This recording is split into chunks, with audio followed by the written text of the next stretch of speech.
Saptagiri industries mill అవకతవకలపై విచారణ జరపాలి.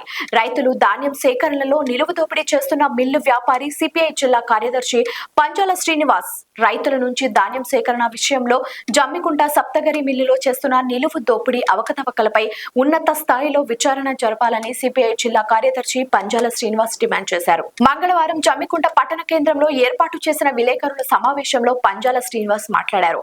ప్రభుత్వ ధాన్యం కొనుగోళ్లలో భాగంగా రైతుల ద్వారా ఐకేపీ కేంద్రాల నుంచి స్వీకరించిన వడ్లను అలాట్మెంట్ చేసిన జమ్మికుంట సప్తగిరి ఇండస్ట్రీస్ మిల్లులో దోపిడీకి పాల్పడుతూ సదరు మిల్లు వ్యాపారి లబ్ధి పొందుతున్నారని ఆరోపించారు. వారికి కేటాయించిన ఐకేపీ ద్వారా రైతుల నుంచి సేకరించిన ధాన్యంలో తేమ, తాలు తప్ప వంటి లోటుపాట్లను ఆసరాగా చేసుకుంటూ రైతులను తీవ్రంగా దోపిడీ చేశారని పేర్కొన్నారు. సదరు సప్తగిరి ఇండస్ట్రీస్ మిల్లులో ఐకేపీ కేటాయించిన ధాన్యానికి మిల్లు ద్వారా చూపించిన ట్రక్ షీట్ లో భారీగా వ్యత్యాసం చూపిస్తూ రైతులను నిలువు దోపిడీ చేశారని తెలిపారు. జమ్మికుంటలోని సప్తగిరి ఇండస్ట్రీలో ధాన్యం కొనుగోలుకు సంబంధించి అవకతవకలపైన విచారణ జరపాలని భారత కమ్యూనిస్ట్ పార్టీ డిమాండ్ చేస్తూ ఉంది.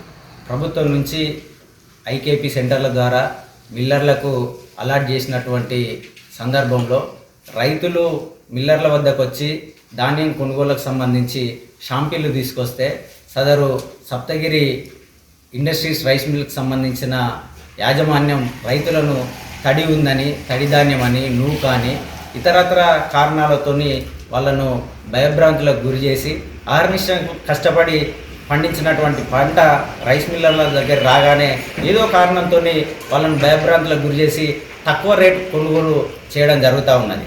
అంటే ఇక్కడ ఈ సందర్భంలో ఒక చిన్న డౌట్ రేజ్ కావచ్చు.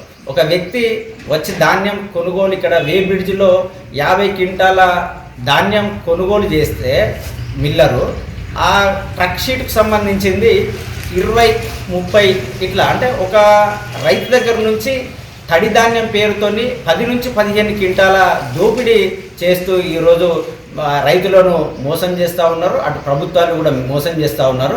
కాబట్టి సప్తగిరి రైస్ మిల్కి సంబంధించినటువంటి ఈ సీజన్లో జరిగినటువంటి కొనుగోళ్లపైన పూర్తి స్థాయిలో అధికారులు స్పందించి వెంటనే విచారణ చేపట్టి రైతులను ఆదుకోవాలని చెప్పేసి సిపిఐగా మేము డిమాండ్ చేస్తూ ఉన్నాం.